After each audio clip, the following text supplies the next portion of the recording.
देखो 15,000 रुपए के अंदर हमें दो डिस्प्ले साइज के अंदर टीवीज मिलते हैं, या तो मिलेगा 32 इंचेस का या मिलेगा 43 इंचेस का टीवी। अगर मैं बात करूं प्रीमियम ब्रांड के टीवीज हमें मिल जाते हैं 32 इंचेस के डिस्प्ले साइज में, लेकिन जो 43 इंचेस के टीवीज है वो उतने प्रीमियम ब्रांड के में नहीं मिलते हैं। जैसे कि ये 32 इंचेस का कोडेक का टीवी है, मिलता भी 8-9 हजार रुपए का है, लेकिन इसे आपने बिल्कुल भी कंसिडर नहीं करना। कहने के इसके अंदर हमें क्यूलेट टीवी मिल जाता है, लेकिन ये क्यूलेट सिर्फ नाम का है, कलर्स रियली नहीं लगते, पुअर डिस्प्ले है, इसे तो आपने बिल्कुल स्किप कर देना है। एंड ये चीज प्राइस के ऊपर डिपेंड नहीं करती, 9,000 रुपए का टीवी मिल रहा है तो इसकी क्वालिटी कम है, नहीं। जैसे ये तोशिबा का टीवी है, ये आपको मिलेगा भी 18,000 रुपीज का, लेकिन इसे भी आपने कंसिडर नहीं करना। इसकी डिस्प्ले क्वालिटी तो ठीक है, उसके अंदर कोई इशू नहीं है, लेकिन साउंड क्वालिटी अच्छी नहीं है, साउंड आपको फील ही नहीं होगी, फिर टीवी खरीदने का क्या फायदा, ठीक है। इसे भी छोड़ दो। एंड कुछ ऐसे टीवीज मिल जाते हैं 16,500 रुपए का वेस्टर्न का ये टीवी है, इसे भी कंसिडर नहीं करना। 43 इंचेस का क्यूलेट टीवी है, सब कुछ ठीक मिल जाएगा इस टीवी पे आपको। एक तो नॉन ब्रांडेड टीवी है, एंड दूसरी चीज क्या है, आफ्टर सेल सर्विस बहुत ही बेकार है। अगर आपने इस टीवी को खरीद भी लिया भाई, एक तो आपको 4K क्यूलेट जितनी अच्छी पिक्चर क्वालिटी नहीं मिलती जो कि मेंशन्ड है टीवी पे, एंड दूसरी चीज क्या है, आफ्टर सेल सर्विस। अगर कोई दिक्कत आ भी जाती है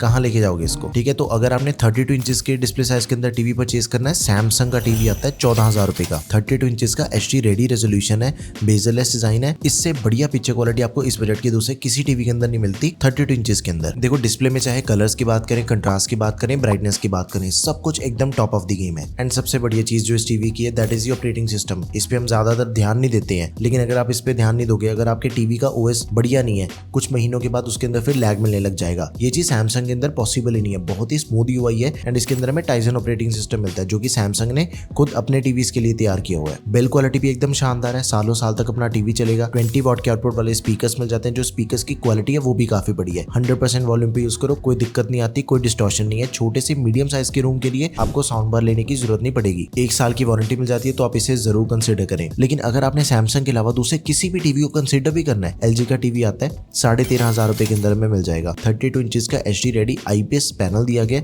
साइड विंग एंगल्स भी काफी बढ़िया है, HDR10 dynamic colour enhancer, HLG HGIG mode, ये सारे डिफरेंट हमें वीडियो फीचर्स मिल जाते हैं, जिससे पिक्चर क्वालिटी और भी ज्यादा बढ़िया हो जाती है। देखो जो 32 इंचेस के डिस्प्ले साइज वाले टीवीज होते हैं ना, वो छोटे रूम के लिए एकदम ही परफेक्ट है, लाइट वेट होते हैं, इजीली मूव भी आप इन्हें कर सकते हो, वॉल माउंट भी कर सकते हो। एंड इसके अंदर हमें जैसे वेब OS मिलता है जो कि LG का खुद का OS है, Netflix, prime video, Disney plus, Hotstar, ये जो सारी मेन OTT एप्लीकेशंस है ये तो हमें प्री इंस्टॉल मिल जाती हैं, लेकिन इसके अंदर भी आपको कोई लैग नहीं मिलेगा, एकदम ही स्मूथ UI है इसका। 1 साल की वारंटी मिल जाती है। लेकिन एक चीज मुझे इस टीवी की बिल्कुल अच्छी नहीं लगती, दैट इज कि सिर्फ 10 वॉट के आउटपुट वाले स्पीकर्स दे रखे हैं इसके अंदर। भाई अगर आपने मीडियम साइज के रूम के लिए भी इस टीवी को परचेज करना है, फ्यूचर में ये चांसेस है कि साउंड बार आपको परचेज करनी पड़ेगी। छोटे साइज के रूम के लिए ठीक है, डिस्टॉर्शन नहीं मिलती, साउंड की क्वालिटी ठीक है, लेकिन भाई उतनी लाउड इसकी ऑडियो नहीं है, तो इस चीज का आपने ध्यान रखना है। एंड अगर मैं बात करूं 15,000 रुपए के अंदर आपने 43 इंचेस का टीवी परचेज करना है, भाई 2 ऑप्शंस आते हैं, एकदम ध्यान से समझो टीवीज को। सबसे पहला ऑप्शन है VW का, 16,500 रुपए के अंदर आपको 43 इंचेस का 4K QLED टीवी मिल जाएगा। दिखने के अंदर बहुत ही बढ़िया टीवी है,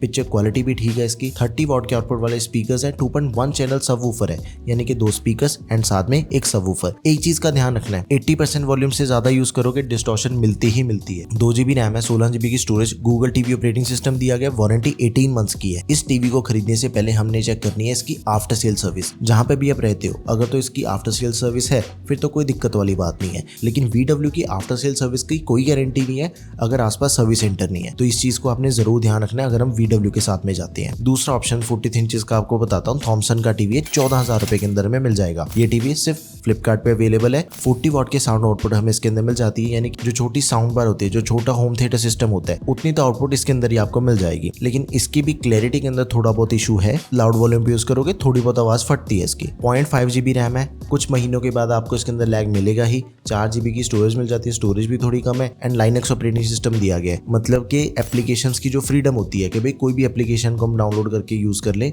वो चीज इसके अंदर नहीं मिलेगी। जो मेन OTT एप्लीकेशंस है वो तो सारी चल जाती है, Prime Video, YouTube, Sony LIV, Netflix वगैरह ये सब तो चल जाएगा। जनरली देखा जाए तो इन्हीं एप्लीकेशंस का यूज होता है, लेकिन लाइनक्स के कंपैरिजन में अगर गूगल टीवी OS होता तो फिर ज्यादा बढ़िया रहना था। 1 साल की पूरे प्रोडक्ट की वारंटी एंड 6 महीने की वारंटी मिल जाती है एक्सेसरीज पे। तो 43 इंचेस का अगर आपने टीवी परचेज करना है, 15,000 रुपए ही बजट है। VW एंड थॉमसन ये 2 ऑप्शन है। मेरे अकॉर्डिंग LG एंड सैमसंग में से आपको कोई टीवी परचेज करना चाहिए, चाहे 32 इंचेस का डिस्प्ले साइज है, लेकिन भाई जो प्रोडक्ट की क्वालिटी है ना वो अनबीटेबल है। बाकी आपको इन चारों में से कौन सा टीवी बढ़िया लगा, let me know in the comment section. कोई भी क्वेरी किसी भी टीवी से रिलेटेड कमेंट सेक्शन में पूछ लो। I always try my best to reply you all. That's all for this video guys, thank you for watching the video, peace out.